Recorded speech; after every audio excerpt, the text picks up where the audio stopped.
This time on Poll Hub, grab a bottle opener. It's Mueller time. With our partners at NPR and the PBS NewsHour, we went right into the field after the Mueller report was released, or rather after the Attorney General gave his brief summary of the Mueller report, and we've got results that mainly follow the Republican-Democratic split, but not on a couple of major questions. We're going to look into those and explain. Then, looking ahead to 2020 with political consultant Jefrey Pollock. He's working with Kirsten Gillibrand on her White House bid, and we're going to get the inside scoop on that and a bunch of other stuff. So, let's get busy. And hi, everybody. Welcome to Poll Hub. I'm Jay DeDapper, Director of Innovation here at the Marist Poll. And I'm Barbara Carvalho, Director of the Marist Poll. And I'm Lee. Wait a second. Lee's not here. Where's Lee? Yeah, where is Lee? Lee is not with us today. Why? He's on the road. But he will join us shortly for another segment. So we're going to have to handle this one on our own, and it involves, I wonder if anyone out there can guess. The Mueller report. If you haven't heard enough. If you haven't, yeah. The Mueller report, we have been out in the field with a poll immediately after the Sunday release of the fact that the Mueller report had been filed. Mm-hmm. We haven't seen the Mueller report. Attorney General, summary, yes, just a summary. And Attorney General William Barr summarized it for us and quoted some parts of it. But we wanted to get out and ask Americans what they think of that, because there's been some heavy spin on both sides about what it all means. And likely to be more. And a lot more. I think there's some really interesting things in here, though. What struck you most about the numbers that we saw about Americans' feelings about this? Well, you mentioned Attorney General Barr's summary of the Mueller report.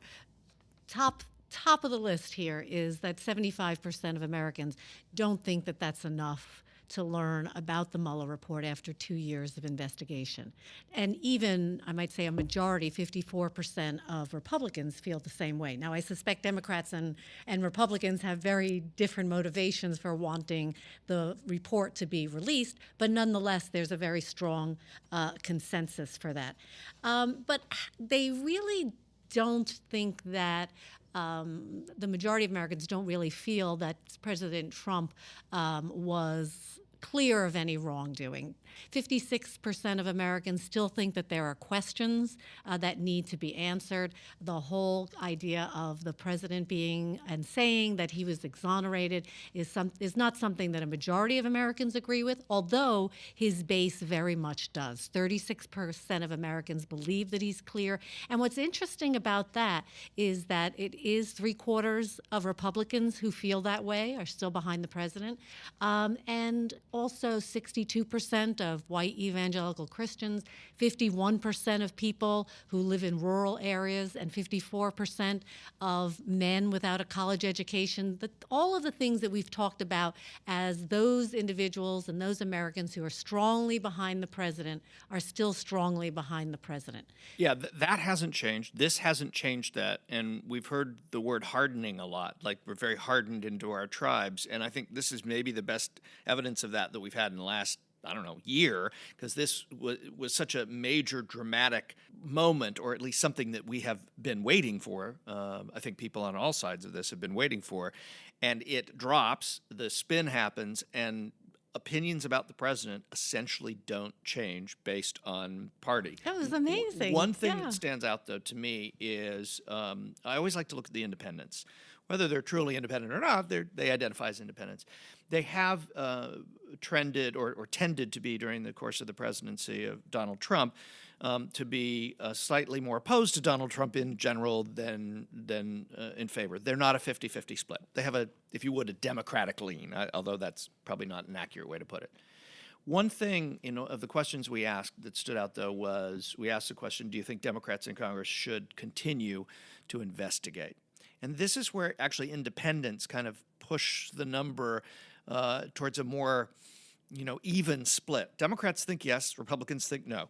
No surprise there. But independents are split on that, almost evenly, about whether Democrats should continue. And it struck me that independents are often, even though they're a small number in compared to Republicans and Democrats, or a smaller number, they're often when you Well, look actually, in polls, actually, a plurality of Americans do think of themselves as independent, think- not yes. not pure independence. You're correct. Right. The proportion of pure independence is a very small group of Americans. People tend to lean one way or the other, Democrat or Republican, even if they say that they are independent. right, but we're talking about independence Overall. And that struck me because I think of those people, and in my time as a political reporter in talking with people identified as independents, they tended to not be as interested in politics as the Republicans and Democrats. They're not lining up to watch Maddow at night. They're not lining up to watch Hannity at night. They watch other stuff, Right. at night. And so that reaction stood out to me in that was one that was different than some of these other questions. And it struck me as if you could put a voice to that, you might hear something like, I'm just so sick of this. And I think you're spot on with that, because when we did ask about obstruction of justice, now the Mueller report did not make a decision on that and left that to the Attorney General and to whomever else sees and wants to review the report.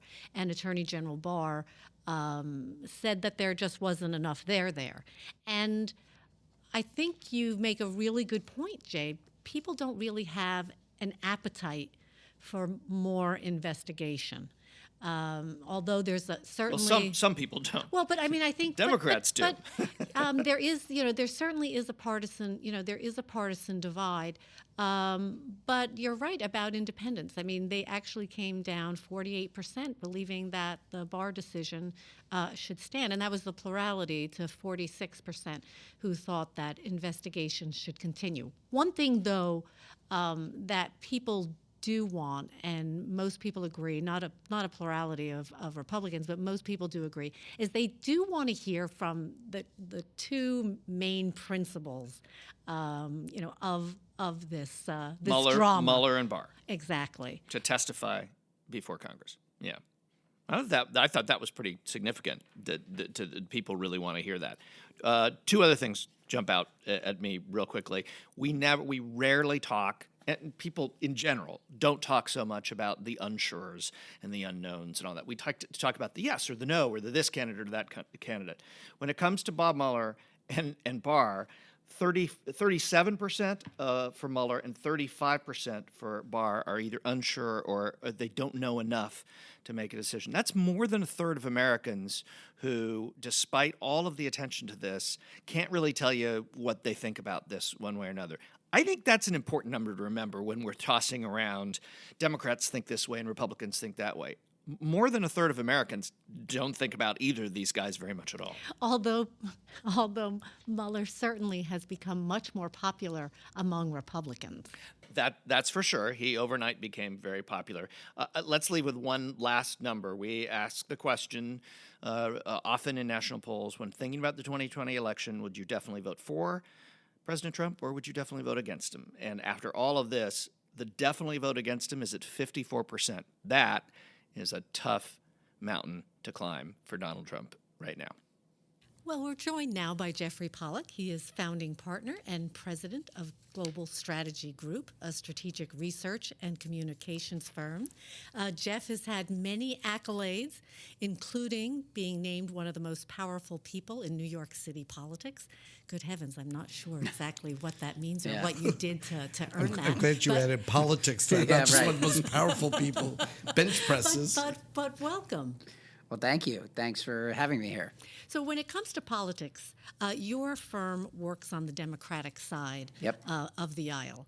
So we've been chatting a bit about the Mueller report and the investigation. What exactly does that mean for the Democrats going Was there forward? news? Did I miss something? I actually think that it's irrelevant. I think that most of the folks that I know from an electoral politics perspective have not been focused, for example, on impeachment.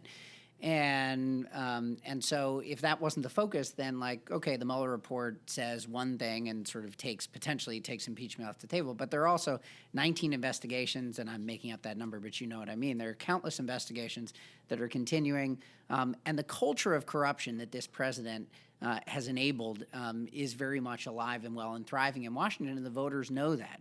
And so Mueller report, it's not like I think the voters were sitting around eating their chips waiting to see what Robert Mueller had to say. I just don't think it's that relevant. Certainly, if there was a bombshell, then yes, it would have been relevant. But the lack of sort of a conclusive evidence to say that the president was conspiring with the Russians doesn't take off the fact that the Russians were interfering with the elections in 2018 and 2016, which we know. It doesn't take out the fact that the president's campaign chairman is going to jail for a long period of time, and et cetera, et cetera. So this is a man who said he was going to drain the swamp, and instead the swamp seems like it's more full of gators than ever. Well, but is there a danger for Democrats to continue investigating the president? Because in a sense, I don't think people are necessarily differentiating between what Robert Mueller was investigating and all the other investigations that have been going on. The famous 19. Yeah. Well, not quite, but not quite. But the first thing that's going to happen, though, is that the investigation needs to be published, and that's what Congress called for. It was called for by a virtually unanimous, I think it was 420 to 0. And there's certainly strong public opinion to Absolutely. have that happen. Right. And so first thing Congress is responsible for is to read it themselves and to make their judgment. And on that, I'm not going to trust Attorney General Barr's judgment. I do think Congress should look at themselves. And then what they do in terms of investigations, they'll figure out. Again, you saw resistance to impeachment from Nancy Pelosi. You saw resistance from impeachment from people like Jerry Nadler. And so I don't know. I think in terms of what they're thinking, I think it's going to be investigations with a purpose, investigations that are meant to keep this president on his toes, because frankly, we know that there have been wrongdoings done, and so to just let it pass, again, it doesn't need to be impeachment or impeachable offense, but that doesn't mean that the president shouldn't be investigated and that we shouldn't keep on him and see what exactly is going on. Are the Democrats in a sort of an odd way ultimately going to benefit from the fact that there was not a ruling of obstruction of justice? Because that would have meant they would go down the impeachment path. Yeah. There'd be a lot of pressure from the so-called resistance within the Democratic Party to start, doing and get them off message. The reason they got in there in the midterms was not necessarily to impeach the president, but to do things in education and healthcare and the like. Absolutely. Could this ultimately be somewhat of a blessing in disguise for Democrats? I hadn't thought about it, Lee. I think it's a good point. I don't know why I hadn't thought about it, but yes, I do think that it might be a benefit. Sounds like he may have to pay you for that. Yeah, I like that. I'm like, I'm I'll be your 101st employee. But you don't work for partisan firms. No, That's not true. at all. That's true. And like the reality is what we're talking about in terms of, you mentioned it, Lee, like the reality is so many of these new members who came in, the freshman class, and I had the privilege, my firm worked for 8 of the 40 who came into Congress this year, and most of them are moderates. These are people like Max Rose, who's the Spitfire of Staten Island, who's just fantastic, and everything about him is just, speaks to bringing people together and trying to get stuff done. And so that's just New York. But I mean, I work for people like Jason Crow in Colorado, TJ Cox in California. These are people who came in not to impeach the president, but to get stuff done. And so I think maybe it is a blessing in disguise. At the same time, I don't want to take our eye off the ball that there's still a lot of problems in Washington. And the Democrats because they are in power in the House, have a responsibility to continue to investigate things that are problematic. Because as I said, the president there's a lot of stink around this president, and letting it go without looking at it, I think it would be problematic as well. I've been struck also, as people are well aware, by the base of the president and how that remains solid. He's able to mobilize that. Particularly as you get close to an election day, he was able to do that in 2016. He was able to do that in 2018 in some isolated states as well. From a strategic standpoint, as a campaign strategist and consultant, what are you doing with the issue of mobilization versus persuasion when you're doing campaigns?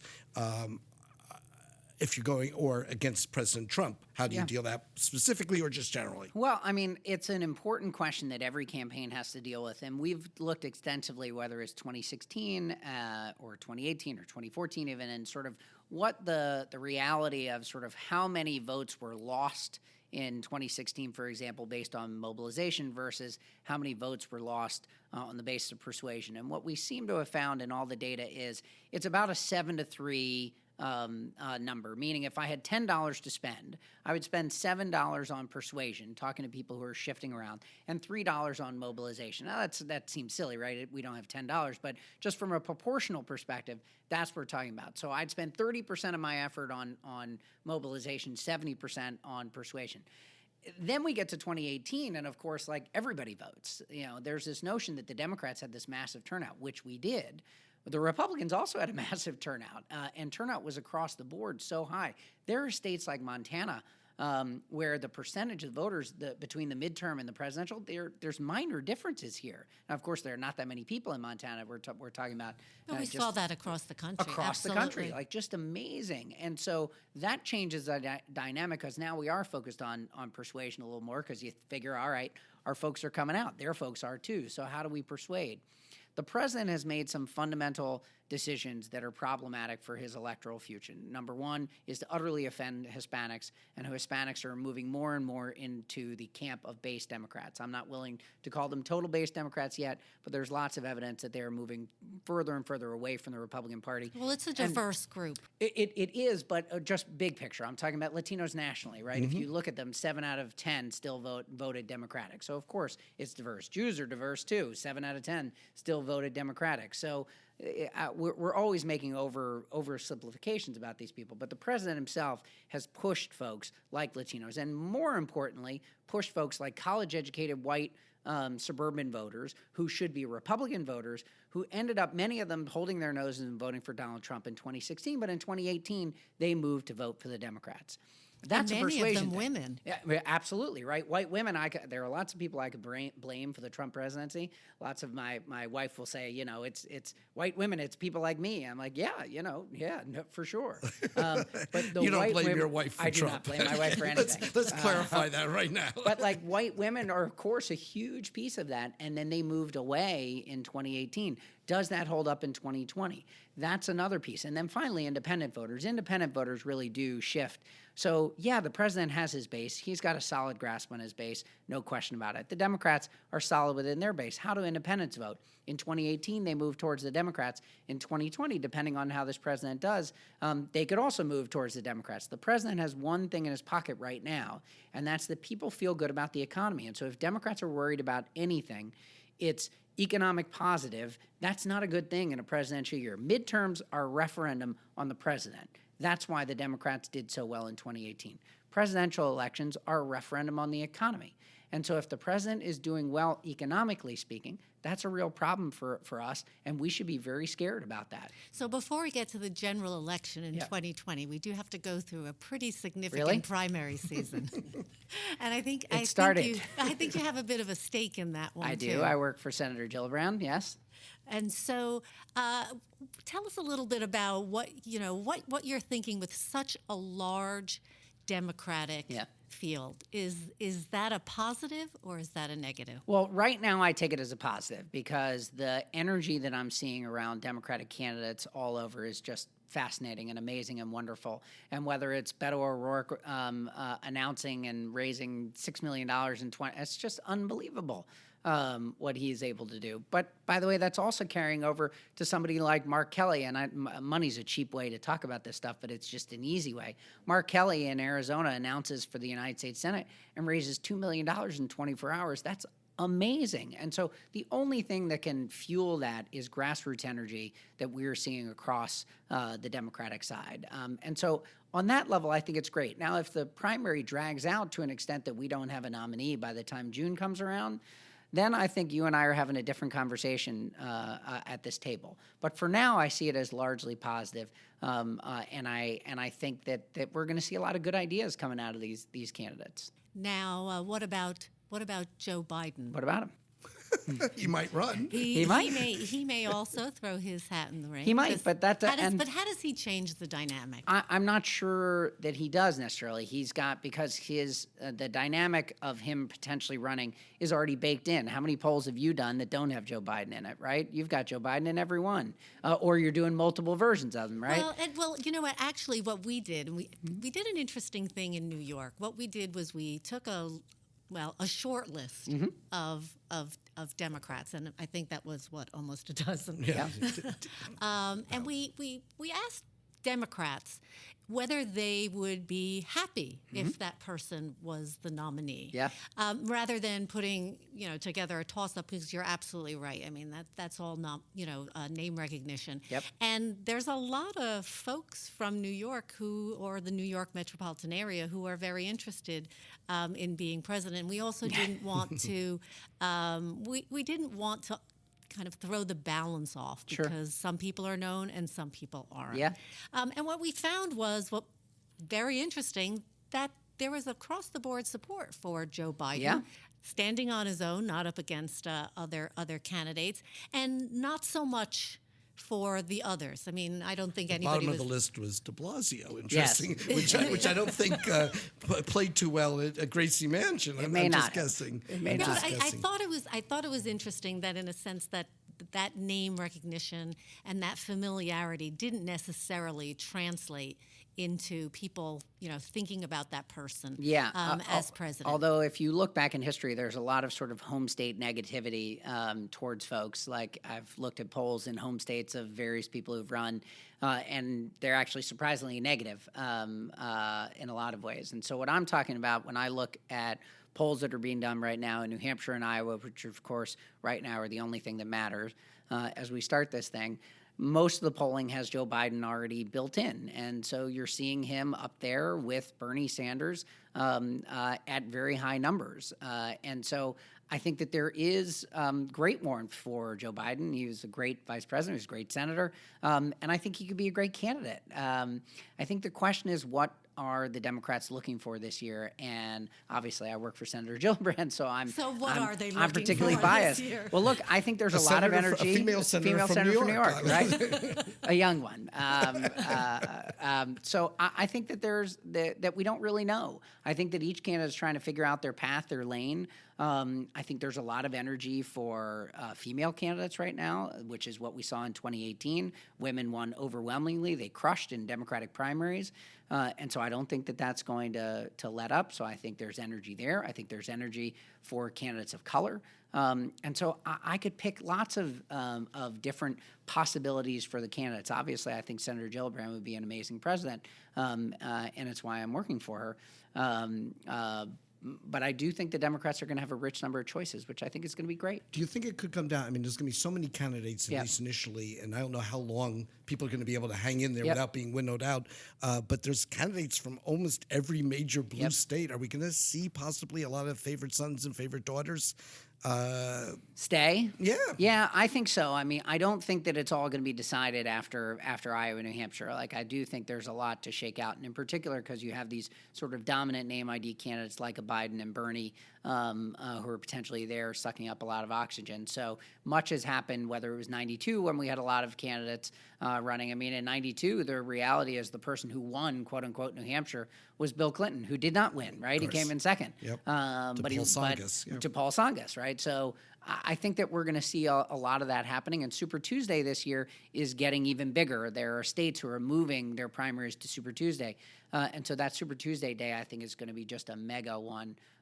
The other thing to think about is, of course, we've got 2 debates that are happening in June of this year. Yeah, that's going to start. That's the start. That's People the are start going to of winning. start picking sides. Yeah. And also, like, if you can't get to that debate stage, that's a problem, right? Initially, and I think absolutely. going to send some signals. So it's money. It's all these things. Are you a little frustrated Senator Gillibrand hasn't gotten, if you do by press clippings, I mean, some of these candidates have already been superstars, Beto and the ones you've been talking about, Bernie and Biden. I guess you have to have a B in your name early on. Or you got to be a guy. Yeah. Any frustration on the part of, I mean, Gillibrand hasn't had her 15 minutes yet on the campaign. It's early. It doesn't really matter. But is there frustration that you haven't been able to get that kind of buzz? What I would tell you is that if you go to a place like Iowa and read the papers when she's there, it's just amazing. And Iowa's about going to small places and neighborhoods, and New Hampshire's about meeting in people's houses. So I think there's plenty of time. I think every candidate's got to jump at some point and make their moment, or it's not going to happen for them. But for the senator, I think that there's still plenty of time to come. I think everybody treats it like a sprint when it's really a marathon. It's definitely a marathon. We're already trying to put lanes together in top tiers and middle tiers and bottom tiers. It's probably all very, very premature. The one thing to remember is, of course, Lee, that the last 3 elected Democratic presidents, that would be Carter, Clinton, and Obama, were essentially no names 2 years before. Absolutely. And so, we'll have to see. And this time 4 years ago, we didn't know Donald Trump or No. Bernie Sanders either. Well, we may have known Donald Trump, but we never thought he'd be We knew of president. him. We knew of him. Of him, but not necessarily going to be anybody who would go the No. distance. So- but neither Bernie Sanders was not same a thing. factor. So just quickly, I know we love politics, and so that's what we chat about. Yeah. But as part of your company, you don't just do politics. Nope. There's a strategic side to business as well. Mm-hmm. You tell us a little bit about some of the studies that you do on that Yeah. end. So we've got a wonderful study called Business and Politics, where we have looked every year for the last, I think it's 6 years at this point, at sort of the intersection of politics and how it's impacting corporations these days, particularly as corporations and brands have taken on identities. There are corporations that people now see as sort of more Democratic, more Republican. It also is a factor that human beings are looking at their purchasing power as a way to show that they like a company. And so if the company is seen as somebody who shares their values, that's going to be an important thing. And so I think companies and associations and all people understanding sort of how your brand is perceived is an important part. And obviously public opinion is at the heart of that. So in the earlier days, we used to talk about candidates being sold as soap, and Yep, now we're talking products. about soap as being sold like candidates. Yeah. Yeah, I think that's true, actually, right? And look, corporations There's got to be a good line there somewhere. It's pretty good. Clean up politics. I don't know. There's something in there. But companies have realized that they have to take stands on things, and some things that are counterintuitive. I mean, Dick's Sporting Goods taking the decision not to sell guns is a remarkable stand by a corporation at a moral level that I think reflects sort of where we are today. Culturally. So we are happy to have you here today, but the reason that you're reason for actually the season. on campus is for Lee and Mary's political science class that you are teaching tonight. I'll bore them, yeah. And so for the students, how does somebody become a strategist and pollster in politics? Yeah. Well, that's a great question, and one I'm asked all the time. I am consistently frustrated when some 20-year-old kid comes to me and is like, I want to be a strategist. And I say, well, what the F have you ever done that would allow you to be a strategist? And so I tell everybody, particularly if you love politics the way I've loved politics since I was a kid, I always thought I would do something in politics. And so I tell them to go work on a campaign. And then they asked me if I did, and I said, no, of course, I worked for my professor in college, and so that's how I got my job. Yeah, and who was that my professor? My professor was Frank Luntz, the famous Republican pollster, who was my professor, and my first job doing all of his non-Republican stuff, starting when I was a senior in college. So I learned the polling business from Frank, but I still think there's nothing like doing a campaign. And so going and working on a campaign and being a part of it, because there's where you learn the pieces of a campaign that you like and the pieces that you might be good at. Obviously, if you're a statistical person, if you're somebody who gets numbers and stuff, yeah, we love those folks, and we'll take them tomorrow. But on the strategy side, it's hard to do this without experiencing campaigns on a day in and day out basis. And the environment's changing so quickly. And Absolutely. It's like, you really just have to be able to adjust to... the way we run campaigns today, Lee, is so different than the way we did them 20 years ago, that it's completely different. Well, certainly whetted our appetite, and I can't wait for the dinner seminar with our students. And there's going to be no shortage of campaigns on both sides. Exactly. In the coming 20 years. presidential candidates Thanks, they can run. Thanks work so for. much. We really appreciate you joining us today. My pleasure. Thank you. And that'll do it for this edition of Poll Hub. Poll Hub is a production of Marist Poll at Marist College here in Poughkeepsie, New York. Mary Griffith is our very patient and talented executive producer, and Kenny Mariples is our very patient and talented editor. And we'd also like to thank the Roper Center, as always, the archive at Cornell University, who provides us with the ability to look back in time at survey questions and results over the decades. And please send your comments to pollhub@marist.edu or reach out to us on social media. We're at Marist Poll on Twitter or Facebook. And of course, don't forget to subscribe.